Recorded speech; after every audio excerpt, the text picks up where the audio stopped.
this is going to be our part 2. So the signs that you should just hop on the divorce horse. Any reason, whether it's abuse, whether it's how you two talk to each other, whether it's the lifestyle that you've chosen and gotten into, if you are constantly and chronically stressed out, that is a reason to leave that relationship. Yes, but of course, I would say first, make sure that you talk about it. Make sure you put out there, this is what's going on for me. I cannot put my finger on it. I'm not happy. But it's really important to remember that just because on your first couple of dates you said a thing. Yeah, that's right. It can change. Or even if you're in a monogamous marriage for 20 years, but there's a part of you that wants to try something else out, give your partner a chance to have that conversation with you. Just because it feels like it's solved at one point doesn't mean that it may not have another issue come up in the future or the same issue come up recurrently. That's right. And you want to make sure to just keep in communication. This podcast represents the opinions of our hosts and guests. The content here should not be taken as medical advice and is for informational purposes only. This podcast also does not establish a standard of care, doctor-patient, or client relationship. No guarantee is given regarding the accuracy of any statements or opinions made on the podcast or website. And because each person is so unique, all listeners are encouraged to connect with counseling and medical professionals for assistance with their personal journey. All people, places, and scenarios mentioned in the podcast have been changed to protect the privacy of those involved. Welcome to We're Not Fine. I'm Dr. Talia Jackson. And I'm Doug Jensen. We thank you for listening every week to our deep and thought-provoking conversations about relationships. Welcome back to another episode of We're Not Fine. I'm more fine than Doug, but that is still our name. I've rebranded. I think that's really interesting that you feel that level of competition. I think it's time for a divorce. I'm fine and he's less fine. Our topic of today, thank you for the beautiful segue. I know, I'm clever. We started having this be a one-part series, but then we decided that there was so much to talk about with when is it time to divorce? Did you choose divorce too quickly? Should you have gone to therapy? Was there more you could do? And so we ended up making part 1 that came out a couple of weeks ago, and then we had our beautiful Mother's Day episode that we're actually about to record because it's Mother's Day and we have to celebrate that.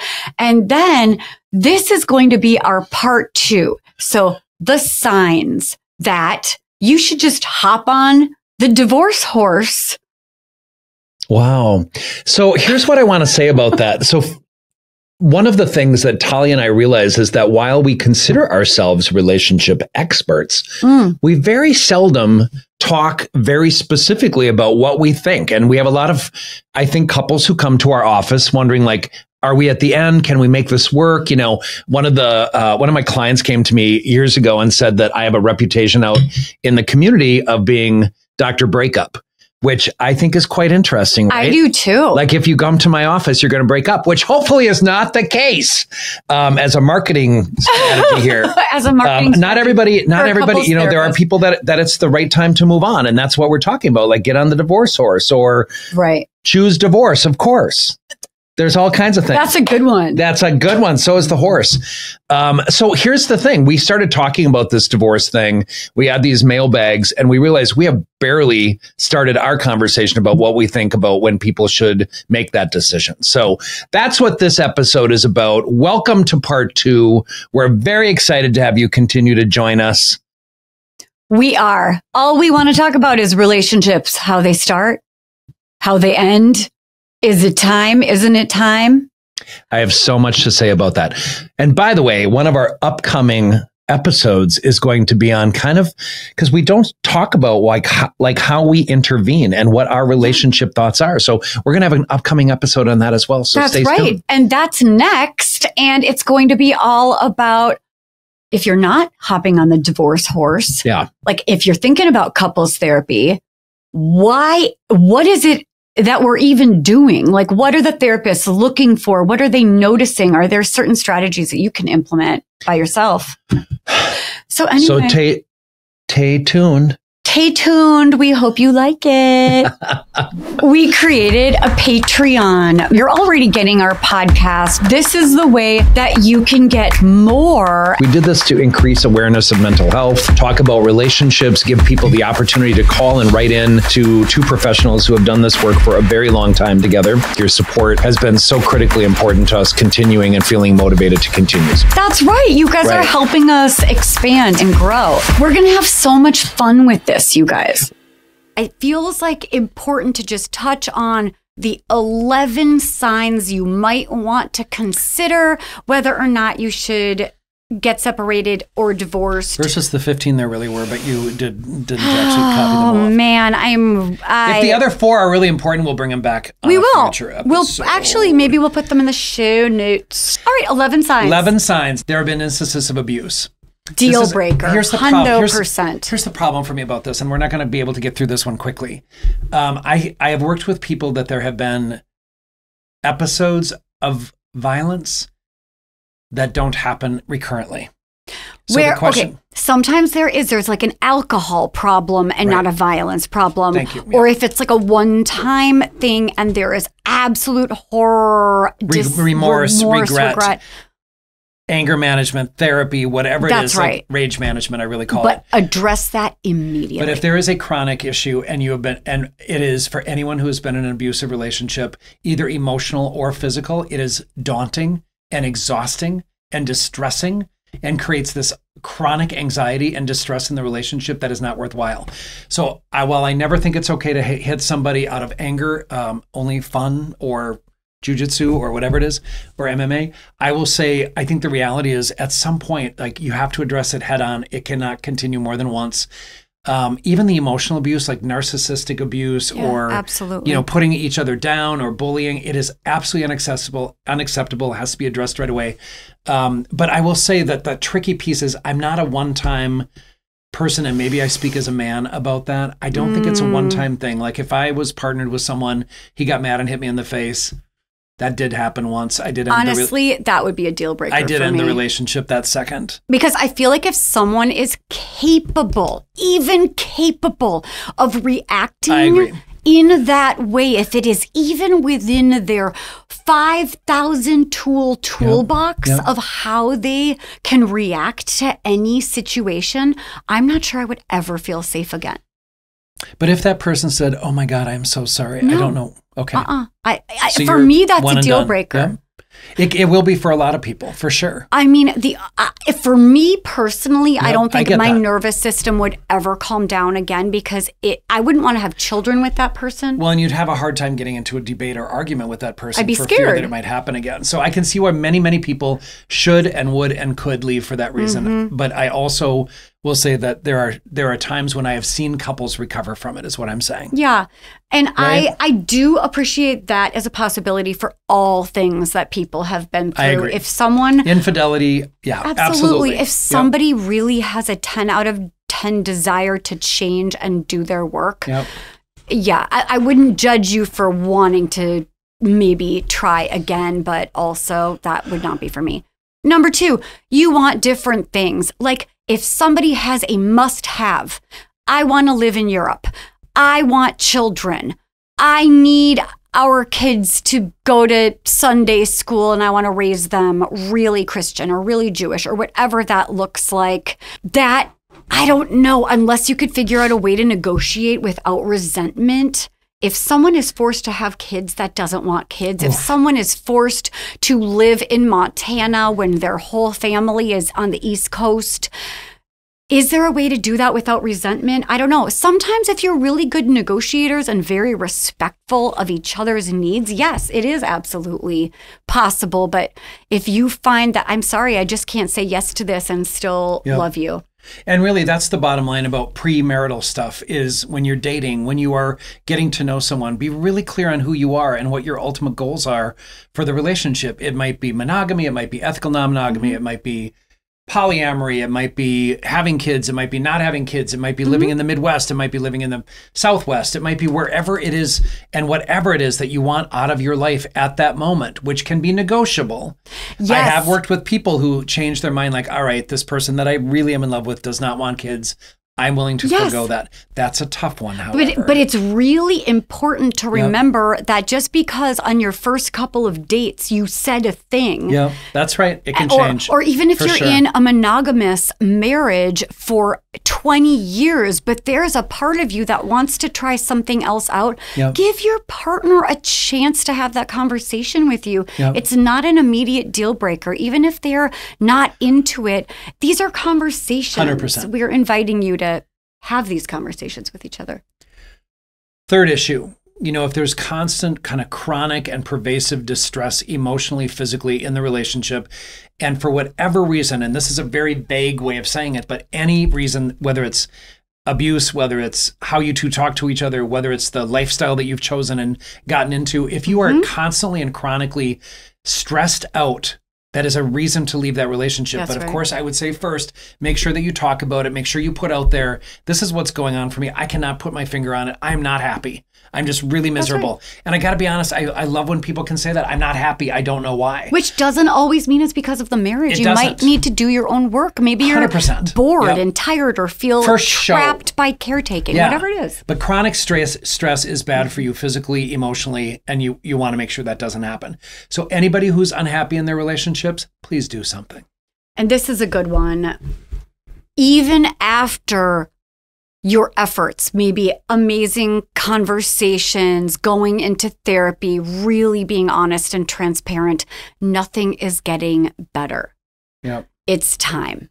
It's time to call it. You've tried. I always want my couples to make sure that they can look back at the experience of trying to repair their marriage as, have I looked at every avenue from every angle? If we end it today, will we both be able to say that we really gave it our best effort? Yeah, I've got couples that I've worked with that literally that's what they'll say. Like, this is my last resort. This is what I want to do to make it better.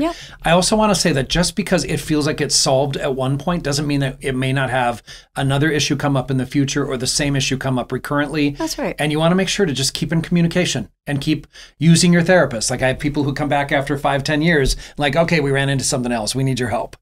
One couple in particular who I just adore ask for multiple hours, like when they come in, because they're like, we got to just get a really big reboot here, but we want to do it in a big, long session. That's We've beautiful. gone up to 4 hours. I love that. Love that couple so very much. Lack of intimacy. Ooh. So a lot of people will say when there is no longer physical or emotional or both intimacy, that's a time when the relationship needs to end. But I want to be very cautious about this because a sexless relationship physically does not mean the relationship is necessarily over. Or lacking intimacy. Absolutely. It's more lacking intimacy, whether it's emotional or physical. Right. Because like, if that is a mutually agreed upon, like that's no longer as important to us, I think you can be very intimate. I agree. Emotionally, holding hands, watching 100%, the sunset. Like touch, what? Watching the sunset. Okay. It's very intimate, doing puzzles.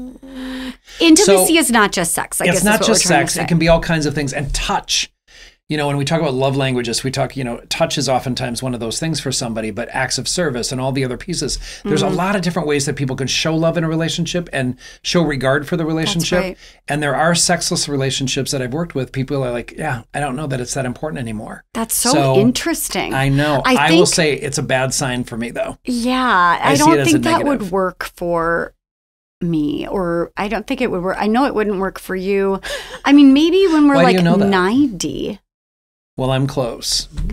Which Doug is really close. I would say, okay, so if I had to describe intimacy without sex, it would more be like what you said. It's like warmth and regard and thoughtfulness. Smooching. You can smooch, hold hands, cuddle.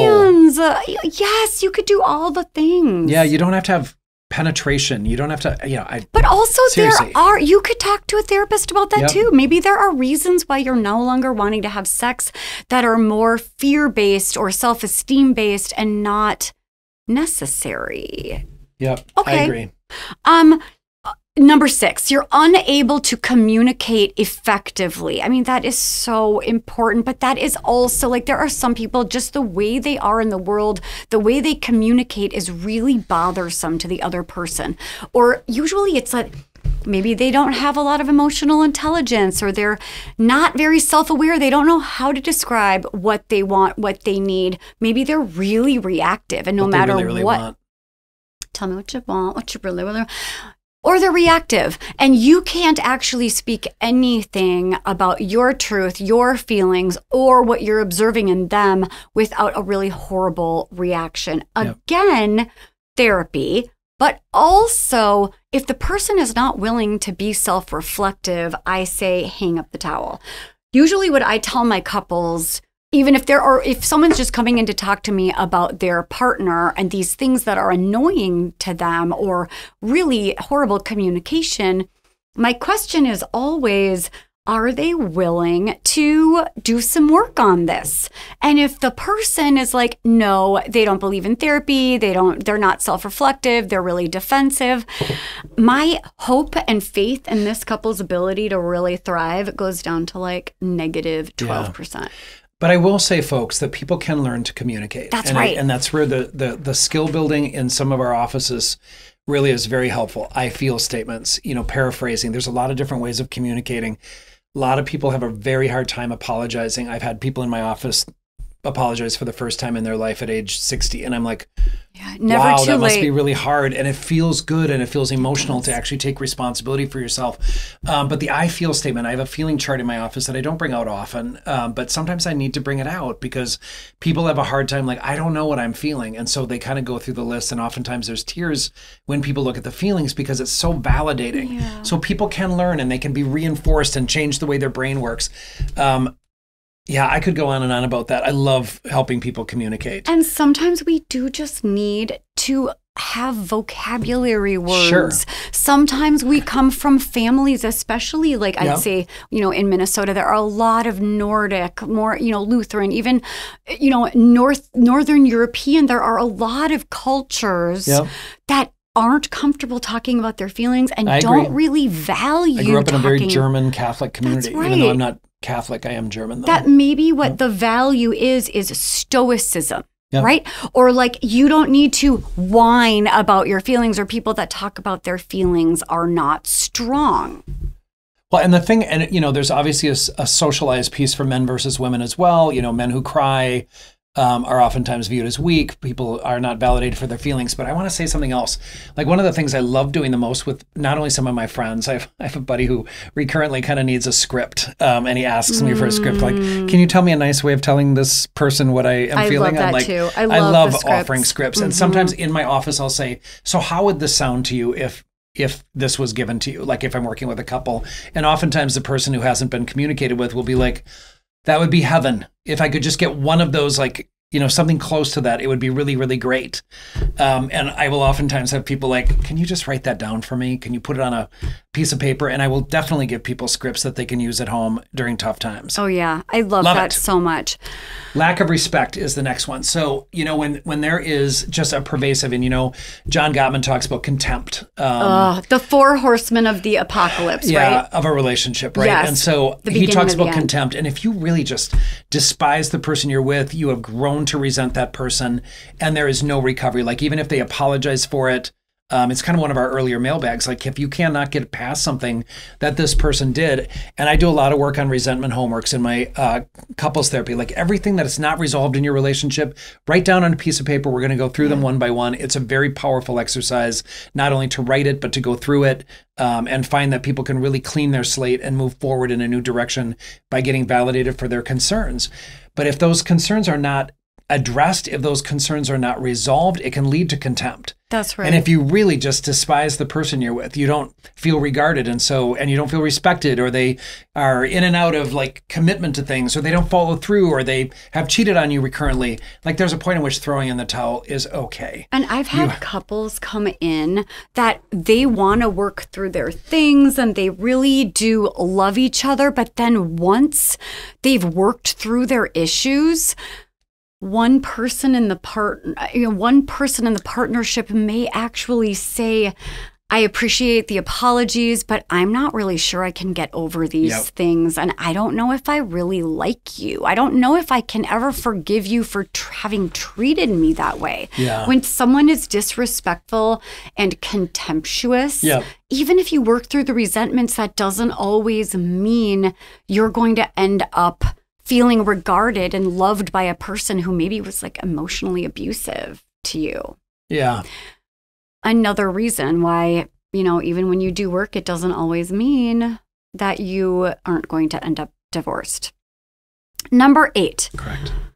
You've outgrown each other. That if somebody is finding themselves maybe going through a spiritual awakening or really getting in touch with themselves, finding, a higher power, becoming an incredibly self-aware, beautiful communicator, into, health and fitness, spirituality, anything that's sort of like a lifestyle, or like becoming an activist or becoming really politically active, and it becomes your entire world and your partner hasn't grown with you, you might not be able to work that out unless who you are becoming is still compatible with who they've always been. They might not want to grow with you, and you guys have to decide whether or not that's a deal breaker. I think that's well put. I think the part that is striking to me is I always tell people, like, I developed the 4 C's of communication. 4 C's of relationships: chemistry, communication, compromise, and commitment. At every point, every phase of your relationship, every developmental phase of your relationship and aging, you want to make sure to communicate what your changing needs are. And hopefully there's this growing possibility, that you two are growing together.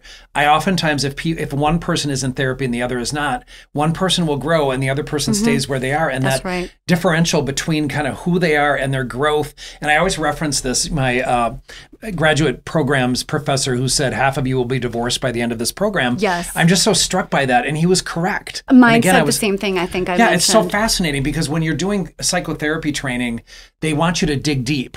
Like, hard assignments, I will say, like, tell me a secret you've never told anyone. Oh, that's so good. It was so good. And I remember being like, nope.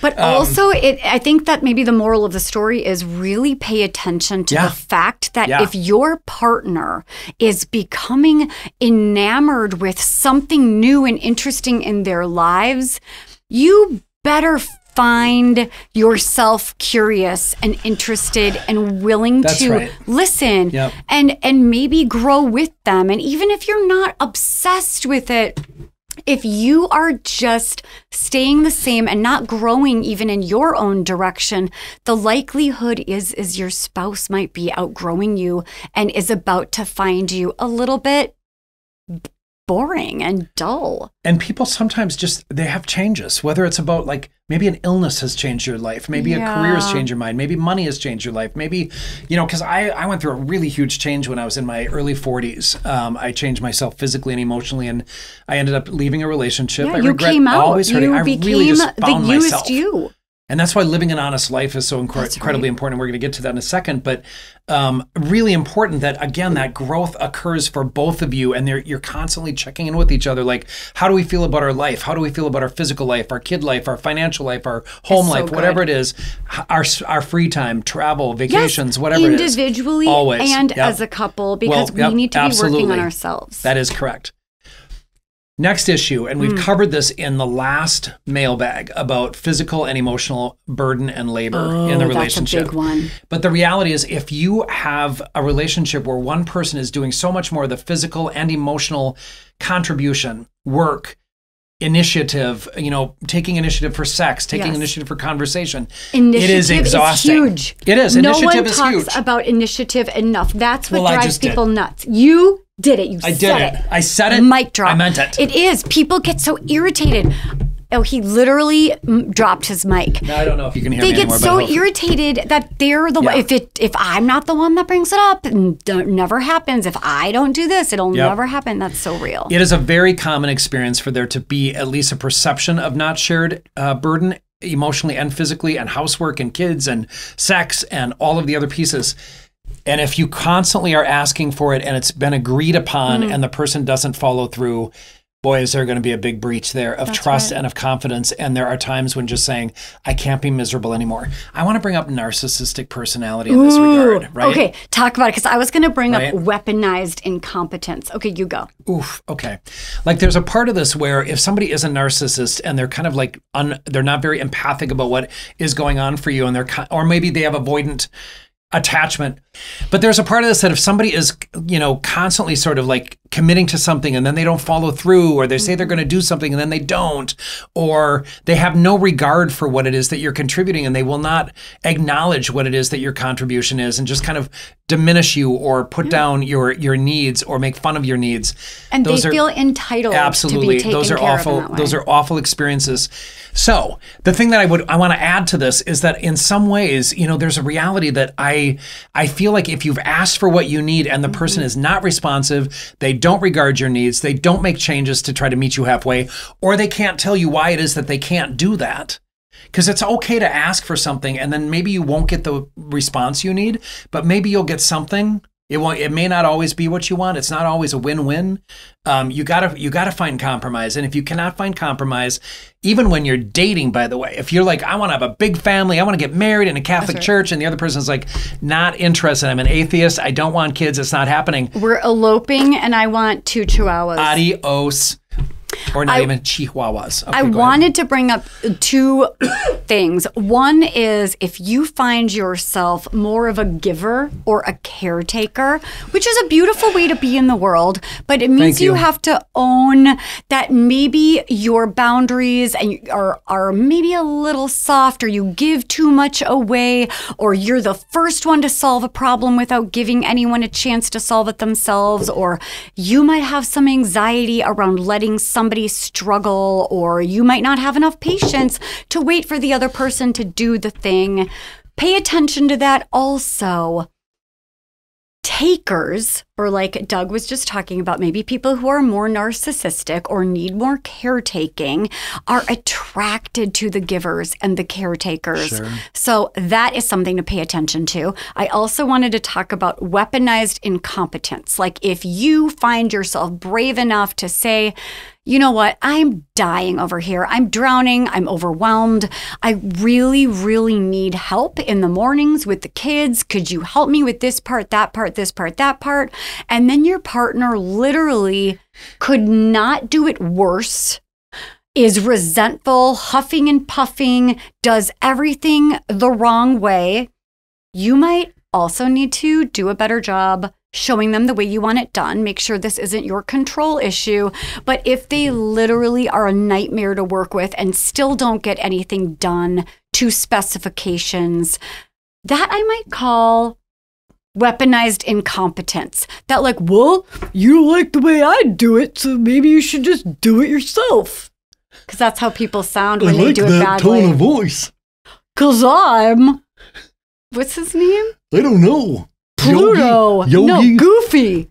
Is it Yogi Bear? No, I was thinking about Goofy. Okay. We're loopy and goofy. Where are we? I mean, this is so juicy. All right.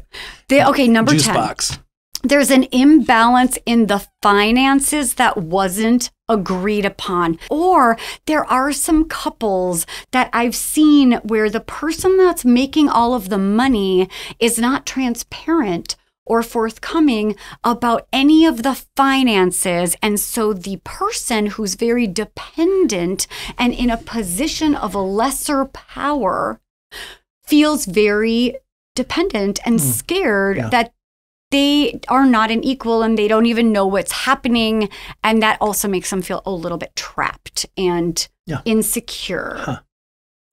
What do you think about that, Douglas? I think the money thing is tough. I just don't wish that money was the reason for happiness. I was in New Orleans for a buddy's birthday last weekend, and there was a big scribble, some graffiti on a wall that said, "Fuck money, people are more important," or something like this. And the reality is money can be important, but it's all about communication again. Yeah. Like it's all together. Like, what are your goals for the future? I will tell you that when I got married, when I was 21, I got married when I was 21. I didn't know myself, obviously. I didn't know that I was going to need to, explore my gay side, I did not know a bunch of things about myself. And then all of a sudden, my practice built, and I'm incredibly grateful for all the support I had to do this. But now that I have money, I'm not good with it, right? And so if I partnered with someone, though, I would say, so let's figure out how to do this. I'm also at an age where I'm not going to share my assets with someone. I'm going to give them to my kids. I'm old enough where the will is just about my 2 kids. It's about nobody else. Yeah, makes and sense. It's 50-50. I'm not going to, even if I partnered up someday, I don't think I would give that person much of my assets because they're coming in toward the end of my life. Hopefully it's another third of my life to go. But oh, absolutely. You know it. And there are also situations where, I'm thinking about two things about this particular one. One is an imbalance in finances isn't a problem for everyone. It can absolutely be you bring in more money than I do, but I do more of this or more of that. And we both value each other's contributions equally. And we're both working just as hard, giving each other just as much. I have found that it can be challenging in some relationships where maybe the stereotypical, societally accepted dynamic of, well, I should be making the money. I should be the one contributing more financially. That can sometimes be a problem. Or maybe if there's a very successful person that may be more serious. I'm not saying there's so many, but there's so many nuances to this though, right? Because, if the agreement is that one is going to stay home, a stay-at-home mom or dad, because there are kids, or even if there's not kids, the person at home is just going to take care of the stuff at home. Yeah, there's a lot to take care of. That is an equal job. I mean, we know this at this point. Like there's this great research about like what a stay-at-home person does and what that would cost if it was to be given to somebody else for a job.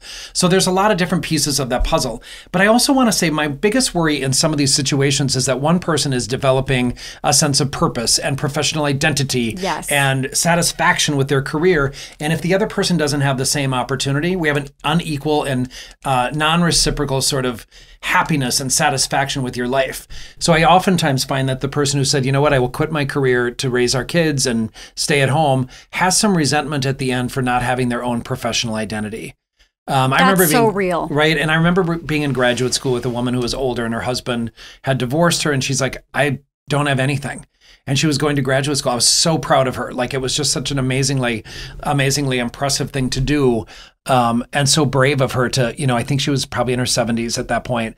Just really impressive decision to go back to school and find her own sense of purpose and identity on that professional level. And it also sort of brings Not that us everybody in, needs that because they don't. Well, I feel like people need to feel good about They do. themselves, which it does lead you to 11. 11 might be my favorite of all of these. It's so good. Actually. And because my goal, I tell people again, therapy is about living an honest life. If you can't be your true self in your relationship, if you feel like whatever reason that person wants you to be smaller, wants you to be less than, oh my God. I'm well known to be the person at hockey games that yells the most, is so supportive. I did yell at a referee as well, and I apologize for that to all the refs who do their best. But there's a point at which I just feel like, I'm that loud person. I'm going to always be a little bit extroverted. You need to be with someone who celebrates you and doesn't tolerate you. Absolutely. Like someone who celebrates me is going to be good. And, so I think being able to be yourself, and it's not obviously just about that. There's a lot of different ways that this shows up. But if that person wants you to be smaller for their own comfort level, if that person has changed kind of like, or the person and the dynamic between the two of you just brings out the worst in you all the time. If you fight all the time, if you're just angry all the time, if you're not able to feel resolved, if that person does things that chronically just piss you the fuck off. That's right. You're not being yourself, and you're not being your best version of yourself, because being attached in a secure way, being able to be yourself in the relationship and be loved and regarded for who you are, it is the gold. And you deserve that. We all deserve that.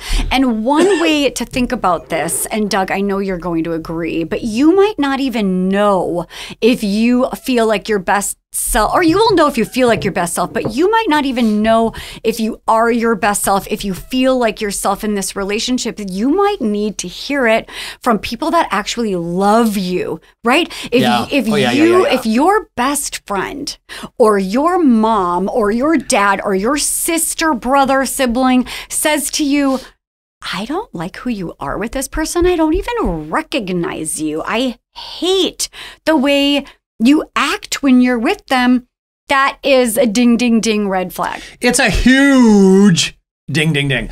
I'm going to share with you that I dated someone in the past, and this person showed up in front of a bunch of my friends at a sports event. And my friends were all like, what the fuck is going on? Yeah, you'll know it right away if your friend's being weird. And it was, I got to tell you something, like I didn't even know it. I didn't know that I was always trying to accommodate this person. I didn't know that I was changing who I was to maybe try to, make that person like me or whatnot. And it was really pathetic in retrospect. And I will tell you, the thing I learned from that is I trust my friends. Yes. Like if they say you're in a bad situation or there is something screwed about this. If they don't have an agenda. Sure. And we have a really amazing episode. I don't even remember how far back about what happens if your friend hates your partner hates your friend. Yeah. But it's like that kind of like, you should trust if these are people that adore you and they know what you look like when you are yourself. Right? Yeah. So I'm just going to share with you, in New Orleans, I met my buddy's boyfriend for the first time. And I wasn't sure what to expect. I wasn't sure how it would be. As I have told him, I love your relationship. You look like yourself. You two are so compatible. You feel very similar. Of course, neither one of them love that I'm this big loudmouth, at these events, etc. But we had a shitload of fun, and they're really well suited for each other. It's adorable. And I saw my buddy happy, and I saw him expressive of himself, and feeling comfortable slow dancing and country dancing and whatnot with his boyfriend. It was just such a lovely experience. So I loved all of it. The sweetest. And that's what it looks like to see your friend. It is. Happy. And that's what we all want for you. So listen to the people who love you. That's what I have learned the hard way.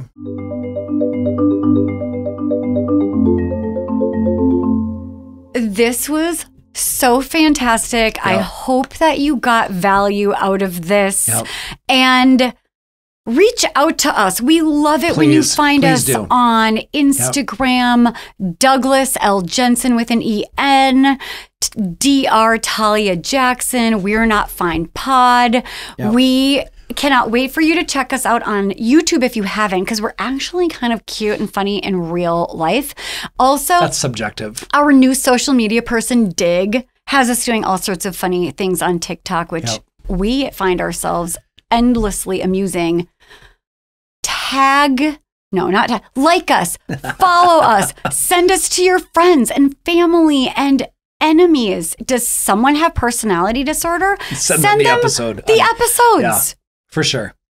And go to we'renotfine.com where you can submit any questions. We finally figured out, I think we had an accident with our system and people were not able to submit things. We apologize for that inconvenience because I've been recommending that people do that forever. I think they can actually do it now. So please let us know if you run into problems. But we'renotfine.com, find us there and submit any questions anonymously or personally. We don't care how they come in. We want to hear from you for sure. And if anything's weird about that link, the email is contact@we'renotfine.com. Namaste, and we're not fine, but wow. We're not fine, but luckily I'm delicious. You are. And should be taken home. And scrumptious. I don't even know that made sense. We love you guys. We should plan for that. Right. Yeah, maybe we should think about having a podcast and how to prepare. Do you want to do one? I'm not sure. You're on the fence. I'm out. Love y'all. Love y'all. Take care.